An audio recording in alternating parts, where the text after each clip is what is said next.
दोस्तों आज ये वीडियो के लिए मैं आ गया हूँ एक 80 गायों के डेयरी फार्म पर। यहाँ पर लगभग 40 से 45 लीटर तक की एचएफ गायें हैं। यहाँ के जो ऑनर हैं वो पहले सॉफ्टवेयर इंजीनियर थे। सॉफ्टवेयर इंजीनियर की नौकरी छोड़कर डेयरी फार्म में आए और अपना ये डेयरी फार्म दो तरीके से चला रहे हैं। पहले दूध पर काम कर ही रहे हैं और दूसरा ब्रीडिंग पर काम कर रहे हैं।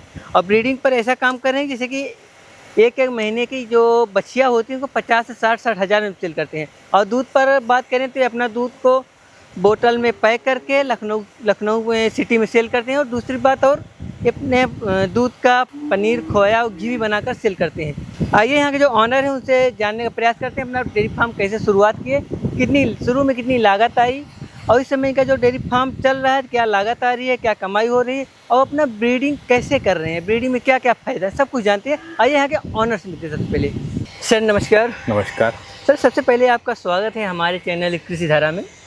जो हमारे किसान भाई देख रहे हैं छोटा सा परिचय दे दीजिए। नमस्कार दोस्तों, ये आमोर फार्म है और आपका स्वागत है कृषि धारा चैनल पर। और हम लोग लखनऊ के बाहर करीब 80 गायों का एक हट पिछले 5 सालों से धीरे धीरे करके यहाँ तक आए। हमने 2 गायों से अपनी शुरुआत करी थी जी 2021 में कोविड के बाद। और कोविड से पहले हम लोग छोटा सा एक एक्सपेरिमेंटल शेड लेके और कुछ काम सीखने की उद्देश्य से शुरू किया। और आज हम लोग 80 गायों पे हैं, जिसमें एचएफ है हमारे पास, जर्सी है और गिर है। इन 3 नस्लों पे ब्रीड पे हम लोग काम कर रहे हैं। और मैं अगर अपनी बात करूं तो मैं सॉफ्टवेयर में कुछ साल नौकरी किया, इलेक्ट्रिकल से हम लोगों ने इंजीनियरिंग करी और आज अपनी पहचान एक डेयरी फार्मर के तौर पर। सर, जब नया फार्म आपने शुरू किया था सर कितना इन्वेस्ट किया था आपने? देखिए, जब हमने ये वाला शेड आपको बनाया था, आप देखेंगे वीडियो में, तो इस शेड में तो कुछ भी इन्वेस्ट नहीं किया था। सच बताएं, मुश्किल से मान के चलिए कि मैं 2 गाय लेके आया था।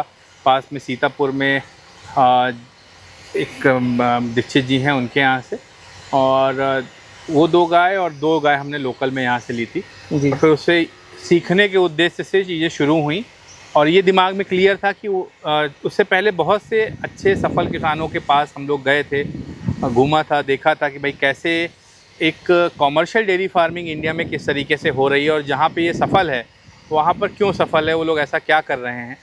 तो जो कुछ बातें समझ में आई थी कि एक अच्छी ब्रीड पे शुरू से काम करना है और दूसरा ये कि आप एक बेहतर हाउसिंग पे जाएंगे, गायों को एक कंफर्ट देंगे। गाय अगर आपकी हैप्पी रहेगी, खुश रहेगी, स्ट्रेस फ्री रहेगी, तो ही आप एक अच्छी ब्रीड पे जा पाएंगे ब्रीडिंग साल दर साल करते हुए।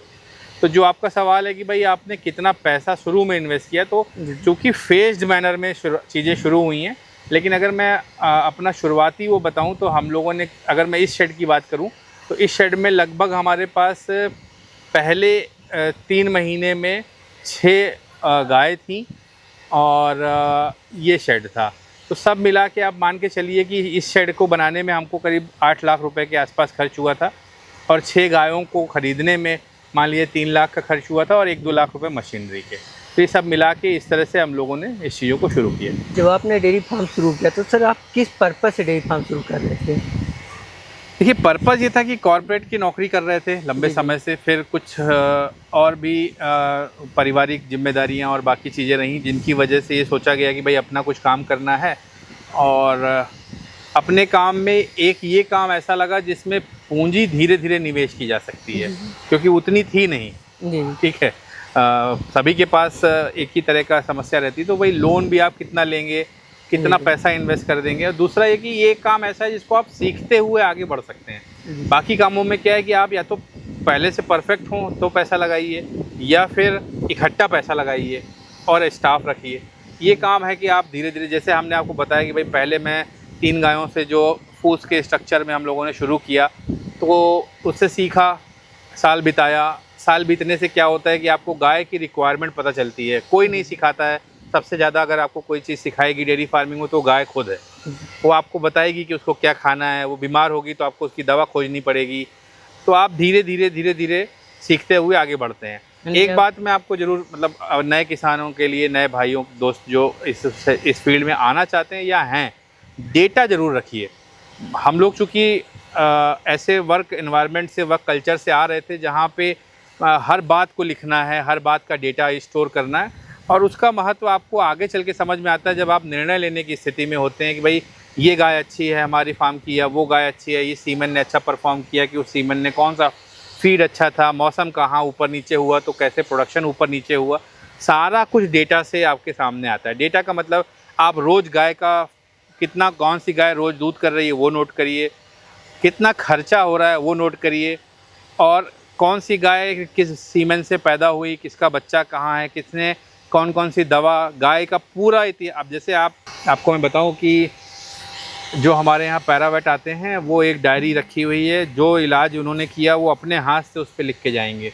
फिर अगर मैं आया हूँ फार्म पे तो मैं अपने उस डायरी पे अपने आप नोट करूँगा, या फिर वो फ़ोटो मेरे पास आएगी और मैं घर पे जो मैंने एक डायरी मेंटेन कर रखी है, तो मेरे पास आज से 5 साल पहले अगर कोई गाय मेरी बीमार हुई है और उसका मैंने क्या इलाज किया है तो वो सारा मेरे पास पूरा लिखा डाटा हुआ है। आपके पास है। बाकी सीमेन और फीड और बाकी चीज़ तो सबके पास, मिल्क सभी लोग लिखते हैं, बट जैसे जब आप जर्नी नोट करना शुरू करते हैं तो आप अपनी गलतियां भी समझ में आती है कि भाई पिछली बार ऐसा ही एक सिचुएशन आई थी और आपने ये करके गलती की थी, तो इस बार ऐसी सिचुएशन दोबारा, क्योंकि डेयरी फार्मिंग में क्या है कि रोज़ चीज़ें बदल रही हैं, हर 3 महीने पे, हर 4 महीने पे नया चैलेंज है, तो आप पहले वाले सब भूल चुके होंगे।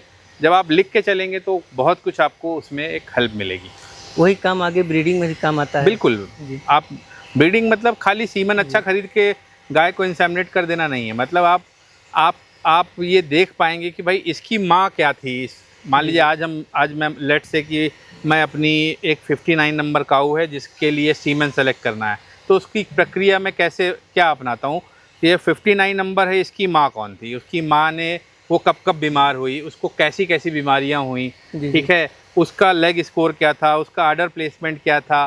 तो आप पीछे उसकी माँ, अगर आपके पास उसकी भी माँ अवेलेबल है तो उसकी माँ कैसी थी, आप साल दर साल, फिर जो आप सीमन सेलेक्ट कर रहे हैं वो मेस्टाइटिस में किस तरह से है, उसमें सोमेटिक सेल काउंट क्या है, बाकी चीज़ें क्या हैं, जो भी बुल के सिलेक्शन के पैरामीटर हैं वो आप देखते हैं और फिर आप बुल सेलेक्ट करते हैं। तो आप ब्रीडिंग पे भी साल दर साल, पीढ़ी दर पीढ़ी सुधार करते हुए चलते हैं। सर अपने फार्म का एरिया क्या है पूरा?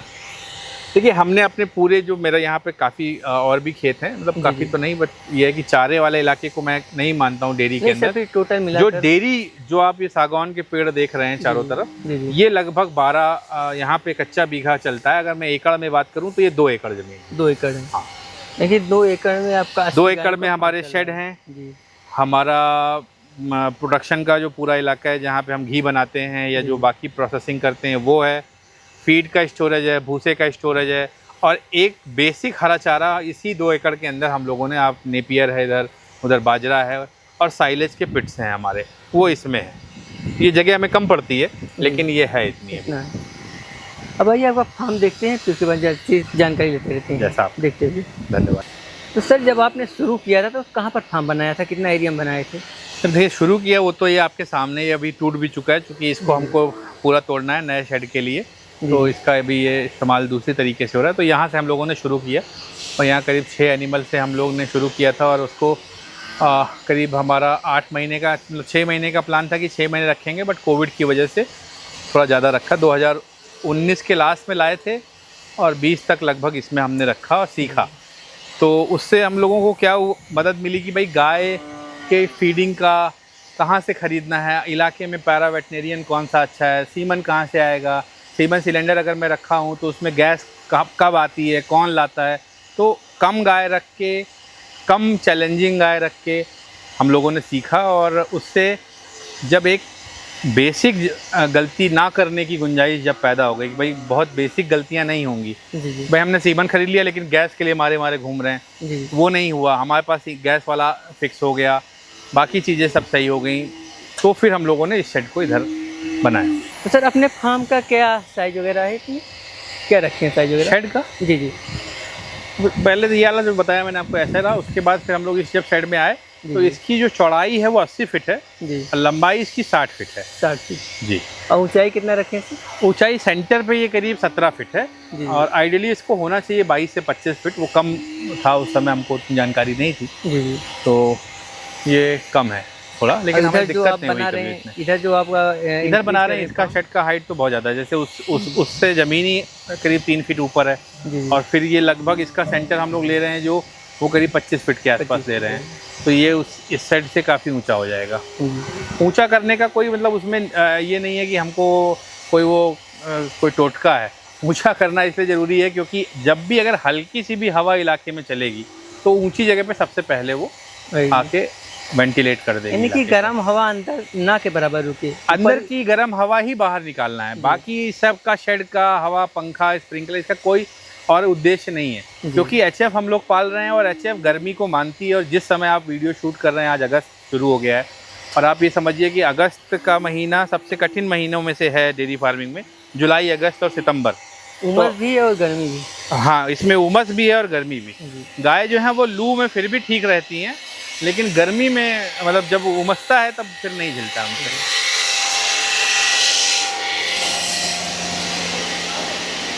सर अभी अपने पास कितनी गायें हैं? इस वक्त हम लोग के पास अगर मैं मिल्किंग की बात करूं तो लगभग होंगी 40 गाय। टोटल गाय कितनी है सर? टोटल हर्ड हमारे पास इस समय प्रेजेंट में 76 का है, 76। जी। 76 में हमारे पास लगभग जैसे मान के चलिए 10 टोटल गिर होंगी हर्ड में, कुछ बड़ी छोटी, और करीब 5 हमारे पास 5 नहीं 6 हमारे पास जर्सी हैं और बाकी सब एचएफ हैं। जी। तो सर आप 40 बता रहे हैं मिल्किंग में है, तो कितना उत्पादन हो रहा है? 40 में इस समय मिल्किंग में नहीं है 40। जी। और इस समय जैसे क्या है कि ये लेट लैक्टेशन का पीरियड है। हाँ। अब नवंबर अक्सर लगभग 15 सितंबर से के बाद से 15 सितंबर क्या अक्टूबर से मान लीजिए हमारे यहाँ नए बच्चे आने शुरू हो जाएंगे तो दूध बढ़ना शुरू होगा। अभी लगभग मान के चलिए वही 650 के आसपास, 650-700 के आसपास दूध होगा।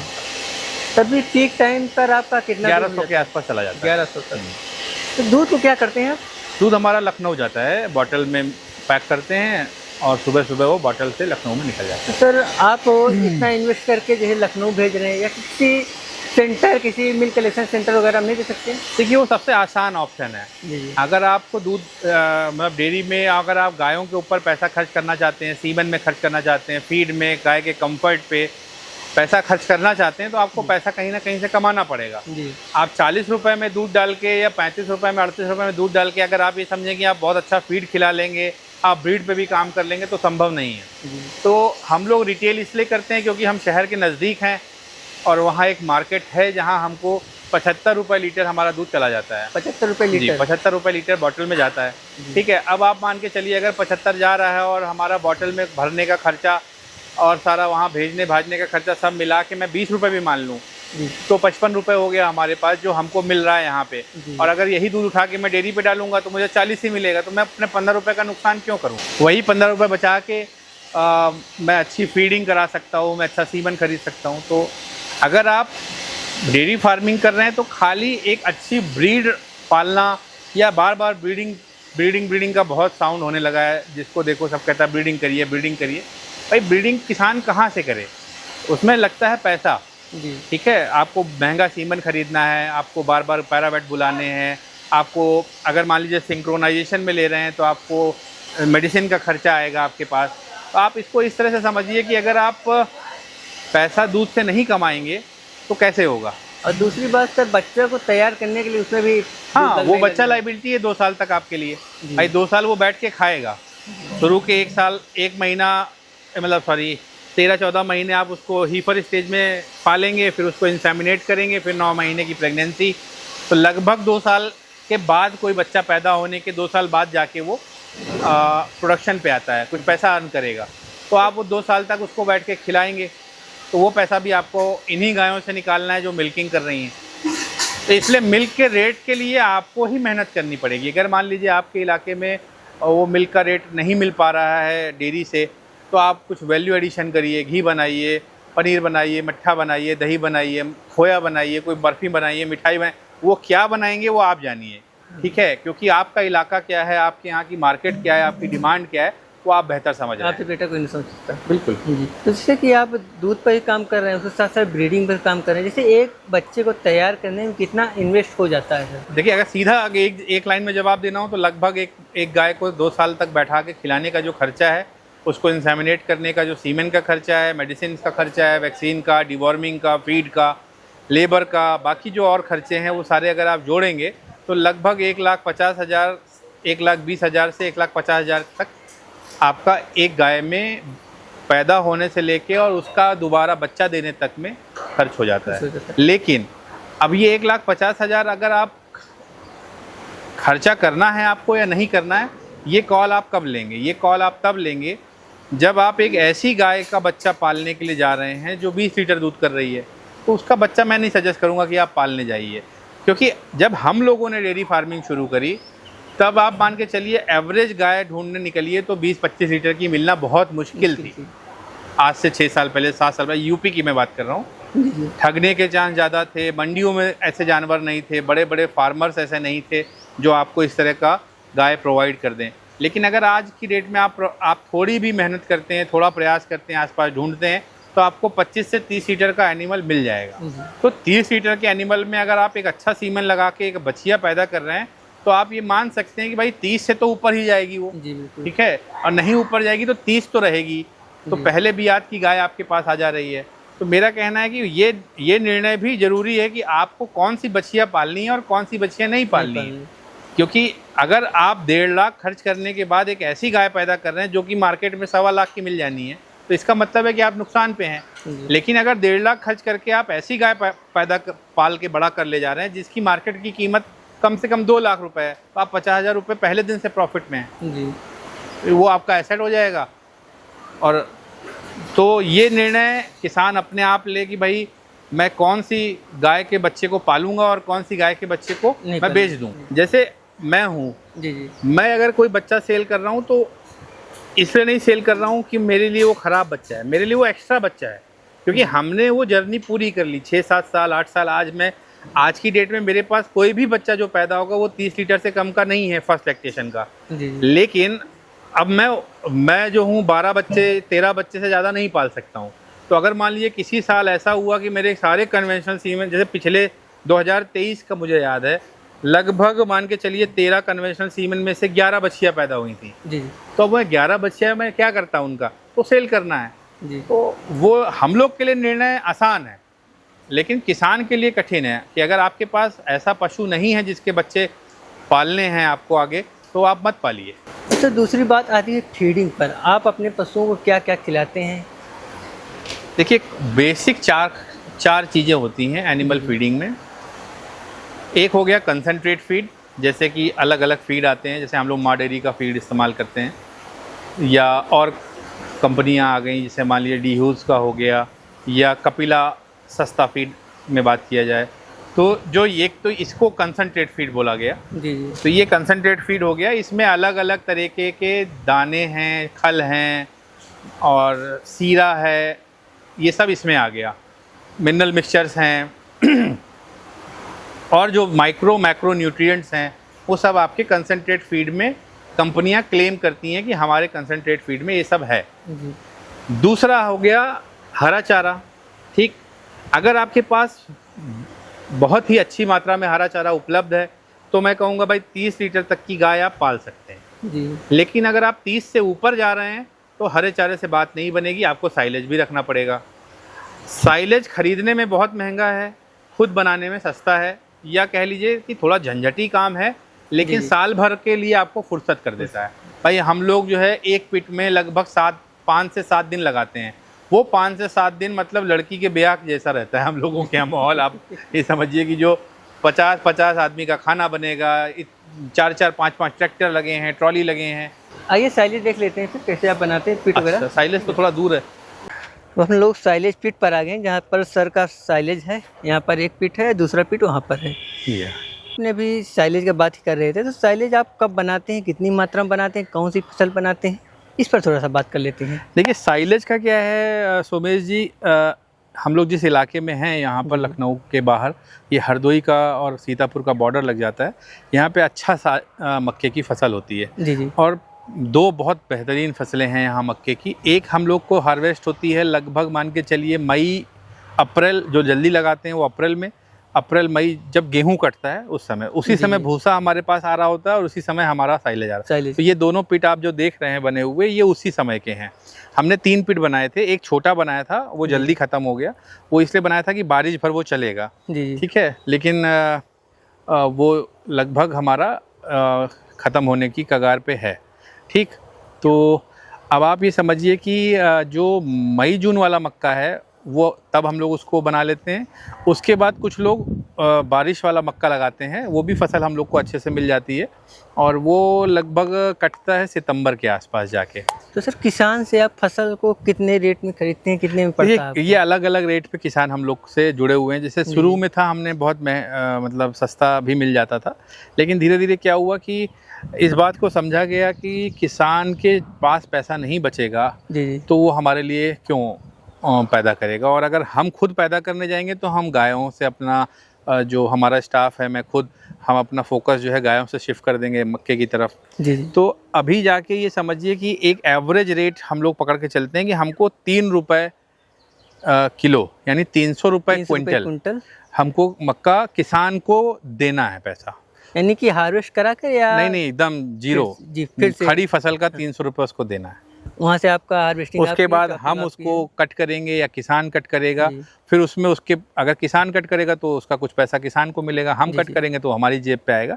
मोटा मोटा जो मैंने आपको एक आइडिया दिया वो 3 रुपये का दिया कि 3 रुपये हम किसान को देते हैं। बारिश वाला थोड़ा सस्ता हमको मिल जाता है क्योंकि किसान को पानी कम लगाना पड़ता है, तो वो हमसे कुछ कम पैसे में भी मान जाता है। तो 300 रुपये क्विंटल हम किसान से खरीदते हैं मक्का। और जो आपने पूछा कि कब बनाते हैं, तो 2 बार साल में बनाते हैं। और कितना बनाते हैं, ये जो आपका सवाल है, इसका सीधा सीधा है कि आप टोटल हर्ड साइज़ गिनिए अपना, बच्चे से लेके और बड़े तक। जैसे हम लोग अपने 80 गाय का मान के चलते हैं तो हम 15 किलो के हिसाब से बनाते हैं। कुछ गाय हमारी 25 खाएंगी तो बच्चे खाएंगे नहीं, तो इस तरह से हम लोग लगभग 15 किलो के हिसाब से जब मैं एवरेज निकालता हूँ तो हमारा साल भर जब एक सीजन मक्का बनना शुरू होता है साइलेज, तब तक एक पिट हमारा बंद पड़ा रहता है। इस एवरेज पे हम लोग चलते हैं। जैसे अगर अभी आप ये देखेंगे तो ये यहाँ से लेके और ये जहाँ ये अगर आप पॉलीथीन दिखाएं तो लगभग अगर मैं फिट में बात करूँ तो ये करीब 11-12 फिट चला गया होगा मेरे हिसाब से, ठीक है। और ये पिट जो खुला है वो जून में खुला है, 2 महीने तक चला। हाँ, तो 2 महीने का हमारा ये साइलेज चला गया। और अभी ये ऐसे लगभग जो लंबाई थी इसकी 80 फिट थी, तो 12 फिट ही गया है। तो अभी ये हमारा मतलब जब तक सितंबर में हमारा दूसरा साइलेज का पिट बनने की नौबत आएगी तब तक ये हमारा बंद पड़ा रहेगा, और तब हम 3 पिट और बनाएंगे। क्योंकि सितंबर वाला मक्का सस्ता होता है तो हमारी कोशिश रहती है कि उधर ज़्यादा बनाया जाए, इधर वाला थोड़ा कम बनाया जाए। हालांकि इधर का मक्का अच्छा होता है, जो मई जून में मक्का आता है वो ज़्यादा अच्छा क्वालिटी में होता है। सर बनाने के बाद आपको साइलेज कितने में पड़ जाता है? देखिए ये बड़ा वैसा सवाल है सोमेश जी। कभी कभी हम लोग 5 रुपये में बनाते हैं, कभी 4 रुपये में बनाते हैं, लेकिन ये कि 5 से अधिक नहीं जाता है। जी यानी कि 5 रुपये में आपके यहाँ बन जाता है। और नंबर 1 क्वालिटी का साइलेज जिसमें आपको पता है कि कितना दाना था। भाई आप जब खरीद रहे हैं तो आप भरोसे पे खरीद रहे हैं, उसमें कुछ लोग अच्छे हैं, कुछ लोग नहीं अच्छे हैं। बहुत से ऐसे हमारे मित्र हैं एक जिन्होंने मंगाया साइलेज और उन्होंने बैग खोले तो उनको नहीं अच्छे निकले, वो जैसे लगा कि वो नेपियर का साइलेज है, मक्के का है ही नहीं, ऊपर से दाना डाल दिया गया है। तो अलग अलग कहानियाँ हैं। हम ये कह रहे हैं कि डेयरी फार्मिंग में जितने ये कहानियाँ हैं, जहाँ जहाँ आप दूसरे पे दोष जहाँ लगा सकते हैं उन सारे दोषों को आप दूर करिए और खुद उस काम को करना शुरू करिए। भाई साइलेज अब हम फसल खरीद रहे हैं, हमारे सामने सारा साइलेज है, तो हमारा साइलेज पे कोई डाउट नहीं है हमारे ऊपर। सर साइलेज पर दूसरा सवाल आता है, सर आप साइलेज बनाते कैसे हैं? बनाने की जो प्रक्रिया है उसमें आप तमाम जगह देखेंगे कि भाई उसको प्रेस करना है, उसके अंदर की हवा निकालनी, ये बात सब लोग बोलेंगे। चॉपिंग लेंथ की बात सब लोग बता देंगे आपको। जो टेक्निकल बात आती है वो ये आती है कि इसकी चौड़ाई बहुत नहीं रखनी है। पिट की चौड़ाई अगर आप ज़्यादा रखेंगे तो आप अगर कम पशुपालक हैं, आप कम जानवर हैं आपके पास, तो आप जैसे आप मान लीजिए हम लोग के पास 80 जानवर हैं, तब हम लोग इसकी चौड़ाई जो है वो 15 फिट रखे हुए हैं। जी ठीक है। तो आप इसी अंदाज़ा लगा लीजिए कि हमको एक दिन में कम से कम 6 इंच गहराई काटनी है, कम से कम 6 इंच। वो इसलिए हो गया कि जैसे आज हमने काटा तो वो हवा के संपर्क में आया, ठीक है। तो अगर मैं कल उसको और कम काटूंगा तो जो 6 इंच से कम काटूंगा तो 6 इंच के अंदर जो हवा चली गई वो और अंदर चली जाएगी। बात समझ रहे हैं? जी। तो इसलिए उसको गहरान में कम से कम आपको 6 इंच रोज काटना है। तो इसलिए इसकी चौड़ाई अगर आप ज़्यादा रखेंगे तो 6 इंच अगर आप ज़्यादा चौड़ा काटेंगे तो आपके पास ज़्यादा साइलेज इकट्ठा होगा, आपको खिलाना है नहीं उतना। तो इसलिए आपको इसकी चौड़ाई एक तो बहुत ही अपने जानवर के हिसाब से रखनी है कि अगर आपके पास कम जानवर हैं तो मैं यही कहूँगा कि भाई बहुत ज़्यादा 5 फीट 8 फीट की चौड़ाई रखिए और लंबाई आप अपनी इच्छा के अनुसार रखिए। 1.5 फीट से ज़्यादा की लेंथ ना डालिए। 1.5 फीट एक बार में, फिर 1.5 फीट दबा लिया, फिर 1.5 फीट डाला, फिर 1.5 फीट दबा लिया, फिर 1.5 फीट डाला। 2 पॉइंट हो गए। जी तीसरा पॉइंट हो गया कि आप मॉइस्चर को मेंटेन करना है। अगर आपको कुछ नहीं, इनॉकुलेंट वगैरह नहीं समझ में आ रहा है, तो नमक और गुड़ का घोल आप इसमें स्प्रे कर सकते जी हैं। 3 बात हो गई। चौथी बात हो गई कि दबा के प्रेस करना है। अगर आपको लग रहा है कि आपका 1.5 फीट लेयर जो है वो दब गई है, अब इसमें अंदर हवा नहीं रह गई, आप 15-20 मिनट ट्रैक्टर और चला दीजिए। ठीक है, आपका क्या लगा भाई, 100 रुपये का डीजल लग गया जी या 500 रुपये का डीजल लग गया, जी लेकिन आपका वो नीचे का जितना दबता जाएगा उतना फंगस फ्री होता जाएगा। चौथा पॉइंट हो गया कि दबाना है। 5वां पॉइंट जो सबसे ज़्यादा ज़रूरी है, जहाँ पे कीमत लगती है, वो है कि अच्छा चॉप कटर आपको लेना पड़ेगा, जिससे कि जो दाना है वो क्रश हो, खाली कटे ना, भुट्टा कटे ना, वो क्रश होना चाहिए, दाना टूटना चाहिए, टूटना उसका चाहिए। स्टार्च जो है जी वो आपके साइलेज के अंदर जाना चाहिए। अगर आप अभी मैं अगर आपको खोल के दिखा पाता, मैं अपना साइलेज दिखाता, तो आपको उसमें एक दाना नहीं दिखेगा हमारे साइलेज में।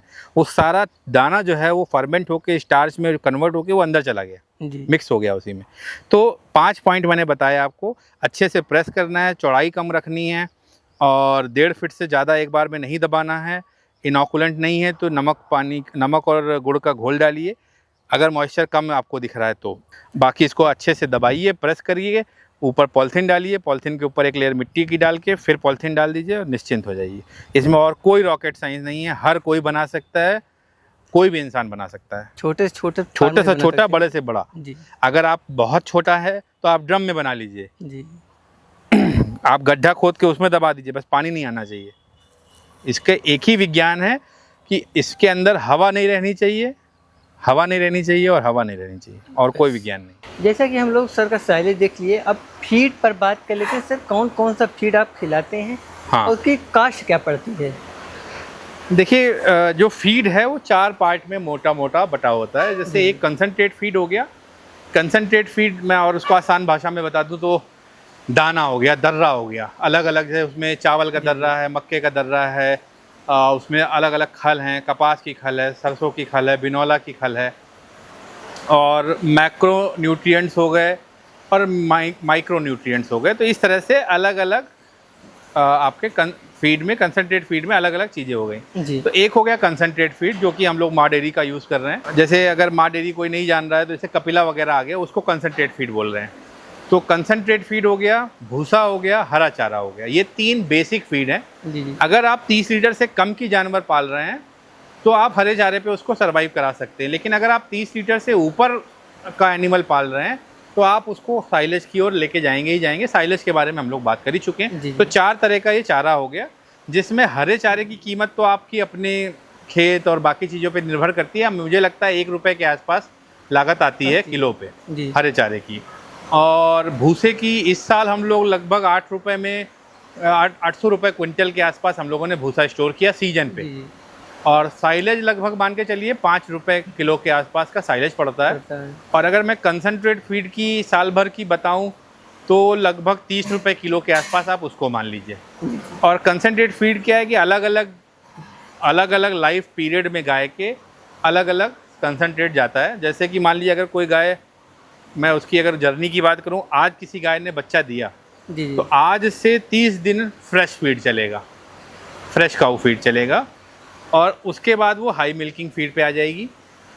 और जब तक वो कंसीव नहीं कर जाएगी, ड्राई नहीं हो जाएगी, तब तक वो हाई मिल्किंग फीड पे चलेगी। जी और उसके बाद आप आ जाएंगे उसके ड्राई काऊ फीड पे या प्रेग्नेंट हीफर फीड पे। ठीक है, लास्ट के 1 महीना आप ट्रांजिशन फीड देंगे बच्चा देने के 30 दिन पहले। जी जी ट्रांजिशन फीड के बाद वो बच्चा देगी, फिर आप फ्रेश फीड पे आ जाएंगे। तो ये अलग अलग फीड का फॉर्मुलेशन हो गया। और इम्पॉर्टेंट अगर मैं फीडिंग में बात करूं तो डिवॉर्मर हो गए, जो अगर आप मेडिसिन की बात करेंगे, मतलब वो भी फीडिंग का ही पार्ट है। आपको जी, जी। समय समय पे अपने एनिमल को डिवॉर्म करता रहना है। तो हम लोग लगभग ये मान के चलिए हर चौथे महीने पे करते हैं डिवॉर्मिंग। अगर आप नए फार्मर हैं तो आप हर 3 महीने पे करिए। जी हर चौथे महीने पे हम लोग जो डिवॉर्मर करते हैं, तो कोशिश ये होती है कि ब्रीडिंग सीजन शुरू होने के पहले ज़रूर डिवॉर्म किया जाए। जी ठीक है, क्योंकि आपको उससे अच्छा कंसेप्शन मिलेगा। और जैसे ही आप डिवॉर्मर देते हैं उसके बाद आप एक अच्छा लीवर टॉनिक दीजिए। मिनरल मिक्सचर की जहाँ तक बात है, हम लोग जिस फीड को इस्तेमाल कर रहे हैं उसमें हमको तो नहीं ज़रूरत पड़ी आज तक। हाँ, अगर कोई जानवर हमारा पिछड़ जाता है, जैसे मान लीजिए किसी को प्रोटोजोल हो गया, कोई जो है वो प्लेसेंटा रिटेंशन का केस आ गया, मतलब झेर अटक गई, तो उसके यूट्रस में इन्फेक्शन है, या फिर कोई मैस्टाइटिस का केस आ गया, लंबा मैस्टाइटिस रह गया किसी को, तो उन गायों को ब्रीडिंग के टाइम पे, मैं ब्रीडिंग का मतलब जिस समय मैं उनको इंसेमिनेशन वाले पीरियड में डाल रहा हूँ कि भाई कल से उसकी एआई, हम लोग अब वो एआई के पीरियड में आ गई है, अब जब भी वो हीट पे आएगी तो एआई करेंगे, तो उस दिन से लेके फिर आगे तक उसको हम लोग मिनरल मिक्सचर वगैरह देते हैं। कोशिश करते हैं ट्रेस मिनरल दें, तो ट्रेस चिलेटेड ट्रेस मिनरल के कई बोलस फॉर्म में, पाउडर फॉर्म में अलग अलग कंपनी के आपको मिल जाएंगे और आप इस्तेमाल कर सकते हैं। हम लोग मैगी का ही इस्तेमाल करते हैं। अब सर दूसरी बात आती है डेयरी में, सर कितनी लागत लगती है, कितनी कमाई होती है? मान लीजिए हम एक महीने का अवसर लेकर चलते हैं तो एक महीने नहीं, मैं एग्जैक्ट बता देता हूँ, कोई दिक्कत नहीं है। देखिए, ऐसा है, लागत डिपेंड करती है कि आप कितना एनिमल और किस स्तर के एनिमल को पाल रहे हैं। जैसे एक मोटा मैं आपको उदाहरण बताता हूँ। लोग कहते हैं कि भैंस में बहुत फ़ायदा है, ठीक। मैं कहता हूँ एक अच्छी भैंस जो है, बहुत अच्छी जो भैंस होगी वो 20 लीटर दूध देगी जी, ठीक है, मतलब एकदम सुपीरियर जो भैंस हो। भैंस जब 20 लीटर दूध देगी तो उसका फैट 5-5.5 के आसपास का फैट आएगा जी। उसकी कीमत अगर आप देखेंगे मार्केट में, मैं कहूँ बेचने जाएंगे तो आपको 60 रुपये बल्क का रेट मिलेगा जो डेयरी पे लग रहा है। 60 से तो अगर 20 लीटर की गाय है, 60 रुपये का भैंस है और 60 रुपये का हो गया तो 6 दूनी 1200 जी। और अगर 40 लीटर की गाय है और 40 रुपये उसका रेट लग रहा है तो 1600। तो इसलिए गाय भैंस और इसका जो सवाल है ना कि वो प्रॉफिट कब आएगा। प्रॉफिट आएगा जब आप कम जगह पे ज़्यादा दूध देने वाली जानवर पालेंगे, तो आपका मैनेजमेंट आपको फास्ट हो जाएगा। आप 5 गाय से 100 लीटर दूध पैदा कर रहे हैं और आप 3 गाय से 100 लीटर दूध पैदा कर रहे हैं, बात समझ रहे हैं। 3 गाय से 100 लीटर पैदा करने के लिए आपको 30-35 लीटर की 3 गाय चाहिए और 5 गाय से पैदा करने के लिए 20-20 लीटर की आपको 5 गाय चाहिए। तो 5 गाय की मिल्किंग करना, 5 गाय का फीड लगाना, 5 गाय के लिए लेबर, 5 गाय की दुहाई, तो सब आपकी कॉस्ट में जुड़ रहा है ना। तो इसलिए जो आपका सवाल है, हम लोग एक बेंचमार्क लेके चलते हैं कि हमको हमारे दूध का यहाँ पर जो रेट पड़ रहा है उसके ऊपर हम क्या खर्च कर रहे हैं, बॉटल में क्या लग रहा है, डीजल में क्या लग रहा है, हमारा ड्राइवर लेके जा रहा है उसकी सैलरी, वहाँ दूध बट रहा है, वो सारी चीज़ें जोड़ने के बाद, वो हटाने के बाद हमको लगभग 50 से 55 रुपये हम लोग मान के चलते हैं कि भाई लगभग पर लीटर दूध पे हमको 12 से 15 रुपये बचे। और जब वो हम 12 से 15 रुपये निकाल रहे हैं तो मैं उसमें सारी कॉस्ट जोड़ रहा हूँ, A to Z। डेयरी पे अगर मैंने 1 रुपये भी कहीं खर्च किए हैं तो वो भी उसी में आएंगे। वो सारी कॉस्ट जोड़ने के बाद पर लीटर पे अगर आपको 12 रुपये 15 रुपये बच रहा है तो अच्छा प्रॉफिट है। मतलब आप इसको ये मान के चलिए कि भाई आपका एसेट भी तैयार हो रहा है, भाई आपकी जो बछिया तैयार हो रही हैं वो एसेट हैं आपके, वो भी इसी में जुड़ा हुआ है। तो लगभग 12 से 15 मैं आज की स्थिति में बोल पा रहा हूँ। आज से अगर 2 साल पहले होता तो मैं 8-10 रुपये बोल रहा होता। तो धीरे धीरे आपके मार्जिन्स बढ़ेंगे जब आप अपने सिस्टम को और ऑटोमेट कर ले जाएंगे, टेक्नोलॉजी का बहुत बेहतरीन इस्तेमाल करेंगे, डेटा अच्छा रखेंगे, तो आप अपने प्रॉफिट मार्जिन्स को बढ़ाते हुए आगे बढ़ेंगे। हम लोगों ने ऐसे भी दौर देखे हैं जब हमने 23 रुपये लीटर दूध सेल किया है, तो अब 23 रुपये में भी हम वही खर्च कर रहे थे, वही खिला रहे थे। और आज जब हम 75 रुपये में बेच रहे हैं तब भी हम वही खिला रहे हैं और वही प्रैक्टिसेस अपना रहे हैं। जब हमने 23 रुपये में दूध बेचा है तो हमारी गाय 13 लीटर 15 लीटर दूध कर रही थी, जो मैं उस सेट की बात आपको बता रहा हूँ, पुराना जहाँ शुरू किया। लेकिन आज अगर मैं आपकी बात करूँ तो मेरे पास जो सबसे कम दूध करने वाली गाय है वो 28 लीटर की है। वो भी मेरी माता जी की वजह से, उनको बहुत पसंद है, वो काली गाय है, उसकी वजह से वो यहाँ रुकी हुई है, अदरवाइज़ वो यहाँ नहीं होती। तो मैं कह रहा हूँ कि जो सबसे कम दूध कर रही है वो 28 लीटर है। तो जहाँ से हमने शुरू किया और आज जहाँ हैं, वो उसमें ब्रीडिंग का पार्ट है, उसमें दूध के सेल को हम लोगों ने हमेशा कोशिश की कि हमको अधिक से अधिक, और हम अपने कस्टमर के साथ भी बहुत ईमानदार रहे हैं कि हमने अगर 1 रुपये मतलब अगर हमारे पास दूध कम हुआ है, कोई कस्टमर हमारा 3 लीटर दूध हमसे लेता है तो हम उसको उस दिन 1.5 लीटर दूध देते हैं और ये बताते हैं कि आज आपको 1.5 दिया है, कल उनको 1.5 देंगे क्योंकि हमारे पास दूध कम है, हम बाहर से दूध परचेज नहीं करेंगे। ये हम लोग अपने कस्टमर को भी बताते हैं और वो इस बात का भरोसा करते हैं। बहुत से लोग हैं जो सीजनल चेंज को नहीं समझते हैं कि भाई ये पॉस्चराइज मिल्क नहीं है कि जो पैकेट में आपको पास दूध आ रहा है। पैकेट वाले दूध का फैट एसएनएफ रोज मैनेज होता है, हर पैकेट का सेम मिलेगा आपको। यहाँ पे हर गाय सेम नहीं है, हर गाय अलग फैट एसएनएफ का दूध दे रही है, तो आपका भी जो दूध आएगा बॉटल में वो हर दिन अलग आएगा। जी अगर गर्मी पड़ गई अचानक से, जैसे इस समय बादल हुआ है, बारिश का पूरा माहौल है, आप फीड देखिए, वरना अगर आप अच्छे ठंडी के मौसम में आएंगे इस समय तक हमारे यहाँ बहुत कम फीड बचा होता है। अब पैटर्न ये है कि ये गाय रात के समय ज़्यादा फीड खाएंगी, तो उनको जो दूध बनाने के लिए जो उनको समय चाहिए वो कम मिलेगा। तो जो दूध घटेगा, उसकी जो थोड़ी बहुत ही क्वालिटी है वो घटेगी, टेक्सचर घटेगा। तो जो हमारे पुराने कस्टमर हैं वो इस बात को बहुत अच्छे से समझते हैं, लेकिन जो नए हैं उनको समझाना पड़ता है। तो आप ये समझिए हम लोग किस स्तर पे काम कर रहे हैं। हम अपनी गाय को समझ रहे हैं, हम बुल को समझ रहे हैं, हम अपने कस्टमर को भी अवेयर कर रहे हैं कि भाई आप अच्छा दूध पीजिए, आपके लिए क्यों ही अच्छा है, क्यों पैकेट वाला दूध खराब है। सबसे आसान क्या है कि दूध पैदा हुआ, उठा के डेयरी पे डाला है, तो फिर उसमें ये रोना बंद किया जाए कि हमको प्रॉफिट नहीं मिल रहा है। जी मतलब मैं ये नहीं कह रहा हूँ कि बहुतों के सामने मजबूरी भी है कि भाई है ही नहीं मार्केट, वो कहाँ जाएं बेचारे, लेकिन फिर भी मैं कहूँगा कि वैल्यू एडिशन करिए, घी बनाइए, आप हम लोग से संपर्क करिए। हम लोग कोशिश करेंगे कि भाई अपनी मार्केट, हमारे पास अगर घी के कस्टमर हैं तो हम आपका घी खरीद लें। जी हो सकता है कल को ऐसी कोई एक कोई तरीका निकल आए, लेकिन मेरा ये एकदम एक बात ये कहनी है कि भाई अगर आप दूध का रेट नहीं लेंगे तो आप अच्छा गौपालन कैसे करेंगे, वो सीधी सी बात है। और जिनको अच्छा दूध पीना है उनसे भी मेरा ये सवाल है या एक रिक्वेस्ट है कि आप ये जानिए कि आपके घर में जो दूध आ रहा है, आपका दूधिया 12 बजे दूध लेके आ रहा है और वो दूध फट नहीं रहा है, कैसे वो क्यों नहीं फट रहा है दूध? भाई वो 11 बजे दूध लेके आ जा रहा है, वो 12 बजे दूध लेके आ जा रहा है, वो ऐसा क्या कर दे रहा है चमत्कार? उसके पास कोई चिलर नहीं है, कोई ठंडा करने का माध्यम नहीं है, वो खाली बोरा लपेट रहा है कैन में और आपको वो दूध पकड़ा दे रहा है। आपका जो पैकेट वाला दूध आ रहा है वो कितने दिन पुराना है, आप कभी जानने की कोशिश करिए कि वो कितना दिन पुराना है। बिना कुछ केमिकल ऐड किए हुए तरीन दूध। मैं कह रहा हूँ एथिकल दूध भी है, अगर वो बहुत शुद्ध भी है तो भी वो कम से कम 7 दिन पुराना दूध है। आप ये समझिए, आज यहाँ पे मिल्किंग हुई, शाम को हमने जाके डेयरी पे डाला, आज वहाँ से कलेक्शन सेंटर की गाड़ी आएगी, वो लेके बड़े कलेक्शन सेंटर पे जाएगी, फिर बड़े कलेक्शन सेंटर पे वो पड़ा रहेगा, फिर 10,000 लीटर का जो टैंकर आएगा वो उठा के दूध को ले जाएगा, फिर वो प्लांट में ले जाएगा, प्लांट में उसका प्रोसेसिंग शुरू होगी, फिर उसके बैच के दूध निकलेंगे, फिर वो गाड़ी सुबह चलेगी, अलग अलग डिस्ट्रीब्यूट करेगी, फिर वो आपके घर आएगा। उसके बाद भी उसमें घर नहीं आएगा सर, उसके पहले तो दुकान पर जाएगा, उसके बाद भी उसमें 4 दिन की एक्सपायरी पड़ी हुई है। आप हमारा दूध आप ले जाइए और रूम टेम्परेचर पर रख दीजिए, 4 घंटे में ना फट जाए तो कहिए, क्योंकि ये फ्रेश मिल्क है और हमारा शरीर इसी को कंज्यूम करने के लिए बना हुआ है। एक समय था कि भाई वो समस्याएं थी, अब अगर आपके पास इस तरह का ऑप्शन है तो ऐसे किसानों को, ऐसे डेयरी फार्मर्स को आपको प्रमोट करना चाहिए कि भाई ठीक है तुम 4 रुपये एक्स्ट्रा लो लेकिन हमको शुद्ध दूध दो। और डेयरी फार्मर को इतना ईमानदार रहना चाहिए कि जो आप कस्टमर से कमिट कर रहे हैं वो आप कस्टमर को दीजिए।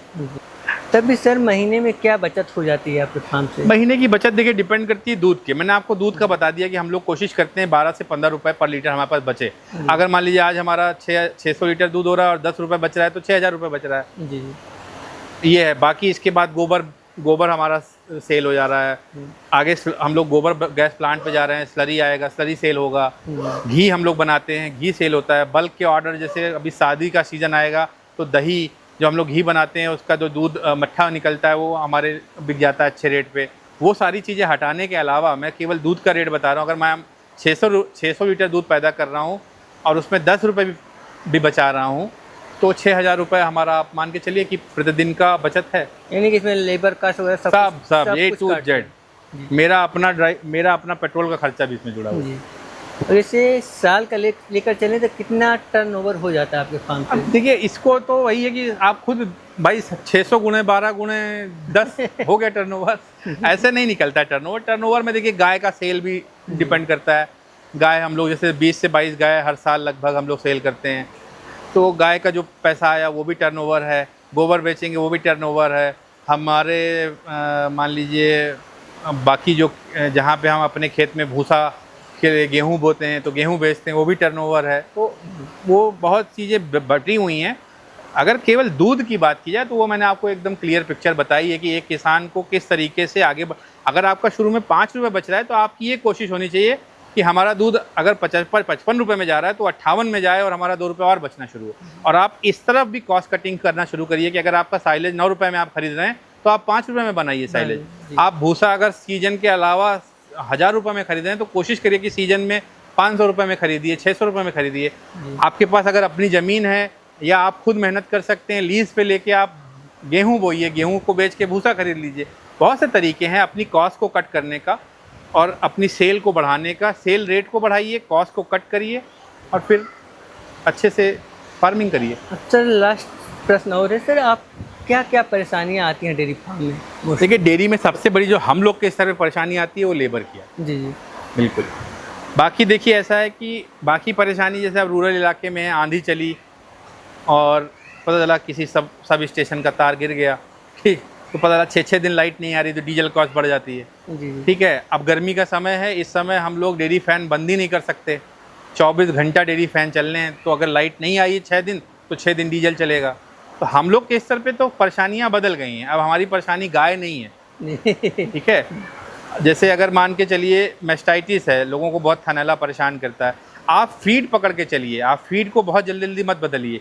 आप अपना साइलेज अपने आप, भाई क्यों आपका फीड बदलता है? क्योंकि आप साइलेज बाहर से खरीद रहे हैं, तो आप आज यहाँ से खरीदा, कल वहाँ से खरीदा, परसों वहाँ से खरीदा, साइलेज बदल रहा है आपका। फीड है, अब आपका वजह दिक्कत आई साइलेज की वजह से, आपने फीड बदल दिया, तो अब आप इस कंपनी का खिला रहे थे, अब आप उस कंपनी पे आ गए। ठीक, आपके यहाँ मैस्टाइटिस आ रही है, मान लीजिए आप टिड्डी पे इस्तेमाल नहीं कर रहे हैं, या फिर आपके यहाँ और कोई समस्या है, लोड है ज़्यादा, बैक्टीरियल लोड ज़्यादा है और आप फीड बदल दे रहे हैं, तो फीड भी आप सडन फीड चेंज करेंगे तो मैस्टाइटिस आएगा। गाय को आपको स्लो मोशन में धीरे धीरे अगर आपको कोई बदलाव करना है तो आप कोशिश करिए कि वो 4 से 5 दिन में वो बदलाव आपके यहाँ हो फीड में। तो अगर जो आप हमारी परेशानी की बात करें तो हमको तो सबसे बड़ी परेशानी जो समझ में आती है वो जो स्टाफ है उसकी कमी हो जाती है कई बार, और एक रिपीट ब्रीडिंग की समस्या है, लेकिन उसको भी हम लोग लगभग पार पा चुके हैं, उसकी कोई बहुत ज़्यादा समस्या नहीं है। रही है पिछले साल, हमने जैसे आपको बताया कंसेप्शन स्लो था हमारे यहाँ। स्लो का मतलब लेट कंसीव करी गाय कंसीव करी लेकिन लेट करी। लेट करने से क्या हुआ कि हमारे यहाँ मिल्क प्रोडक्शन घटा, क्योंकि उन्होंने गर्मियों में बच्चे दिए आके, तो ये सारी है। लेकिन अगर आप एक नए डेयरी फार्मर के तुलना में बात करें तो मैं उनसे कहूँगा कि एक बेसिक मेडिसिन की आपको जानकारी पहले से होनी चाहिए, कि क्योंकि फील्ड में पैरावेट्स हैं, बहुत ज़रूरी नहीं कि जो आपके यहाँ पैरावेट आ रहा है वो बहुत नॉलेजेबल हो, ठीक है, क्योंकि उनकी प्रैक्टिस है एक क्रॉस ब्रीड एनिमल को ट्रीट करने की या देसी एनिमल्स को ट्रीट करने की। आप अचानक से उसके सामने एचएफ लाएंगे, उस गाय का जो वज़न है वो 400 कुंटल का है, 400 किलो का है, और ये सब 700 600 कुंटल की गाय हैं, तो उसको पता ही उसकी ट्रेनिंग नहीं है कि वो 20 ml से 50 ml पे चला जाए। वो डरते हैं मेडिसिन का इस्तेमाल करने में। तो पहले आप मेडिसिन को अच्छे से समझिए। बहुत ज़्यादा बीमारियां नहीं हैं और बहुत ज़्यादा मेडिसिन नहीं है, 2 से 4 बीमारियां हैं गायों में और उन्हीं की मेडिसिन हैं। आप रटिए, उनका नाम याद करिए, इस तरह से आप मेडिसिन पे अच्छा काम करिए, साफ़ सफाई पे अच्छा काम करिए, गाय के कंफर्ट पे पैसा खर्च करिए, बजाय गाय की संख्या बढ़ाने की। संख्या गाय अपने आप बढ़ा लेगी, अगर आप उसको कंफर्ट अच्छा देंगे, हर साल बच्चा पैदा करेगी, बच्चा गाय बढ़ जाएगा। तो ये है। ठीक है सर, आपने काफ़ी अच्छी जानकारी दी, अपना फार्म दिखाया, आपका बहुत बहुत धन्यवाद। शुक्रिया। जैसा कि दोस्तों आज मेरा प्रयास रहा कि डेयरी में जो आधुनिक चीज़ें चल रही हैं आपको दिखाने का, तो मैंने दिखाया कैसे साइलेज खिलाते हैं, कैसे ब्रीड को मैनेजमेंट करते हैं, कैसे दाना देते हैं, क्या दाना देते हैं, और जैसे अपनी गायों का कैसे देखभाल करते हैं या सेट कैसे बनाते हैं, सब कुछ दिखाया हमने। और इनकी कई 2 वीडियो और भी शूट हुई हैं, जैसे कि ब्रीडिंग कैसे करें और डेयरी फार्म के लिए सेट कैसे बनाएं, वो भी आगे वीडियो आएंगी। बाकी आज ये वीडियो कैसी लगी ज़रूर बताइएगा। बाकी मिलते हैं अगली वीडियो, तब तक के लिए नमस्कार।